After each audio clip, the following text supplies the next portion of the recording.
अस्सलामुअलैकुम नाज़रीन और द पॉइंट में खुश आमदीद। प्रोग्राम चट चट कॉर्नर में मैं हूँ आपकी होस्ट ज़ोफ़िर नकवी।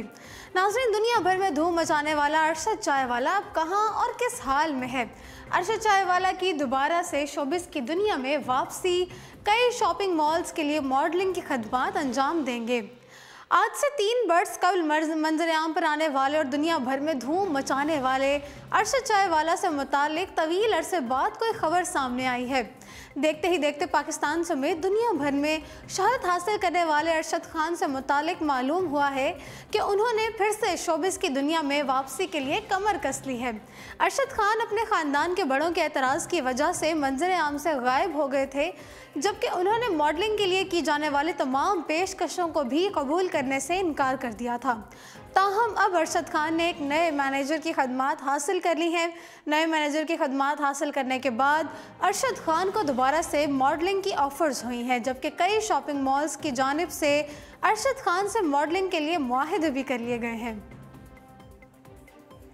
मारूफ मज़ाहिया थिएटर अदाकार मस्ताना की 8वीं बरसी परसों जुमेरात को मनाई जाएगी।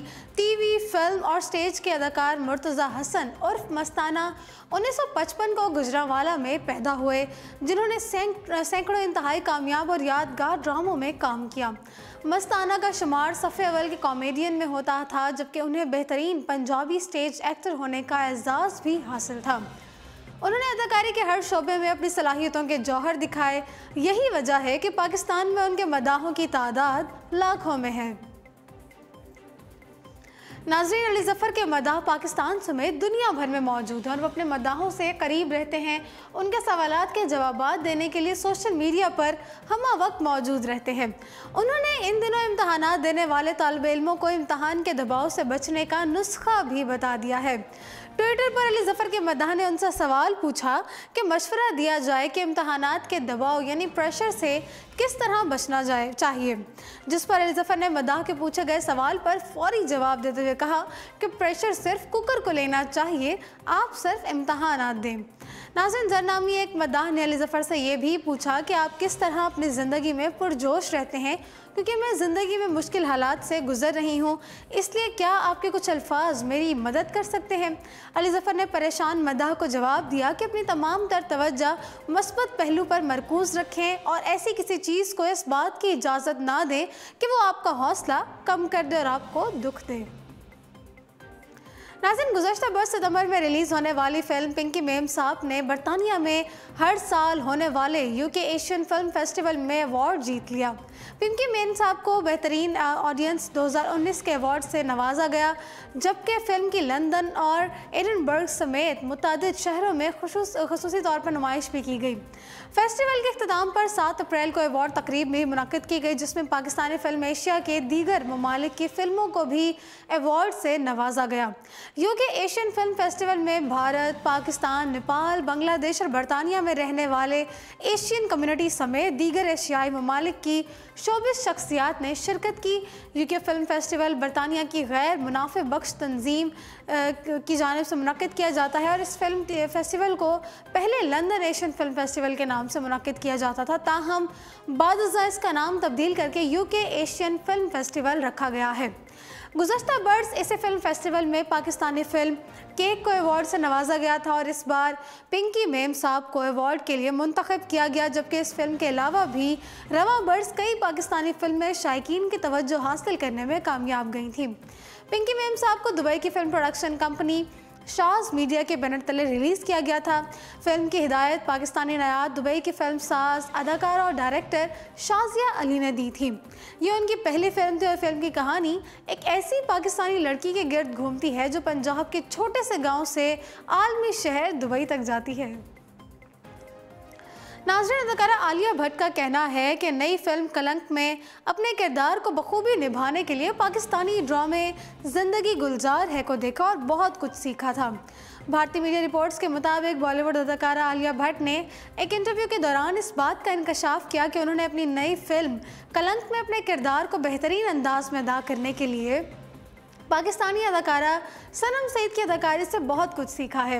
आलिया भट्ट ने कहा कि उन्होंने अपने किरदार के लिए फिल्म मुगल आज़म उमराव जान भी देखी, जबकि फिल्म के हिदायतकार ने उन्हें पाकिस्तानी ड्रामे ज़िंदगी गुलजार है भी देखने का कहा, जिसमें फवाद खान और सनम सईद ने मरकज़ी किरदार निभाए थे। अदाकारा ने कहा कि उन्होंने ये फिल्में और ड्रामा अपने किरदार और ज़बान की बेहतरीन अदायगी के लिए देखा।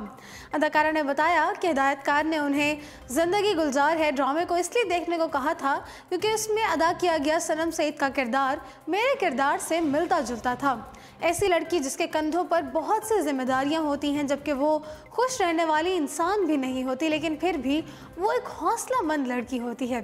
आलिया ने कहा कि किरदार में इतने सारे जावियों को एक साथ अपने किरदार में लाना मुश्किल होता है। अदाकारा ने मज़ीद कहा कि वो इस फिल्म का हिस्सा बनकर बहुत खुश हैं क्योंकि वो इस फिल्म में बहुत से अदाकारों के साथ काम करेंगी और हर किसी से कुछ ना कुछ सीखेंगी। नाज़रीन, पाकिस्तानी मारूफ ड्रामा खानी की मुसन्निफ़ा अस्मा नबील भी महविश हयात को सदारती अवार्ड मिलने के हक़ में बोल पड़ी। निजी अखबार को दिए गए खुसूसी इंटरव्यू में अस्मा नबील ने कहा है कि महविश हयात को सदारती अवार्ड मिलने पर उनके साथ जो कुछ हो रहा है वो अच्छा नहीं हुआ। महविश ने कई सुपरहिट ड्रामों और फिल्मों में उम्दा काम किया, उन्हें सदारती अवार्ड मिलना अच्छी बात है। ड्रामा खानी की गैर मामूली मकबूलियत के बारे में बताया कि टीम वर्क था। ड्रामे में सना जावेद और फिरोज़ खान की केमिस्ट्री बहुत अच्छी थी। उनका कहना था कि मेरे लिखे हुए ड्रामे नाजरीन के दिल में उतरते हैं। ड्रामे का टाइटल सॉन्ग उस्ताद राहत फ़तेह अली खान ने बहुत ही खूबसूरत अंदाज में गाया था। उन्होंने कहा कि मेरे नज़दीक फिरोज़ खान में एक बड़ा फ़नकार होने की तमाम सलाहियतें मौजूद हैं।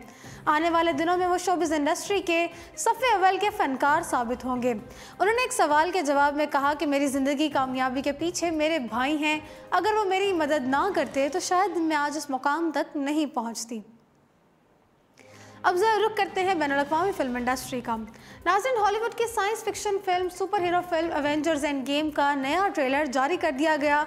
ज़राए अब्लाग के मुताबिक एंथनी रूसो और जो रूसो की मुश्तरका हिदायतकारी में बनने वाली science fiction super hero action film Avengers end game 2012 में रिलीज़ की गई फिल्म द एवेंजर्स का चौथा और आखिरी सीक्वल है, जिसके इंटरनेट पर जारी किए गए नए ट्रेलर में कैप्टन मार्वल एवेंजर्स की टीम को बताती हैं कि थोनस से इन्फिनिटी स्टोन्स वापस लेने की कोशिश की जाए ताकि चीज़ों को नॉर्मल किया जा सके। फिल्म की कहानी में इस बार नए विलन को मंजर आम पर लाया गया है जो इंसानों को अपना दुश्मन समझते हुए उन्हें सफ़ाई हस्ती से मिटाना चाहता है, जबकि एवेंजर्स की टीम उसे रोकने में मसरूफ़ है और फिल्म 26 अप्रैल को रिलीज़ की जाएगी। तो जी नाज़रीन, इसी के साथ प्रोग्राम चिट चैट कॉर्नर पहुँचता है अपने इख्तिताम को। मुझे दीजिए इजाज़त और देखते रहिए उर्दू पॉइंट।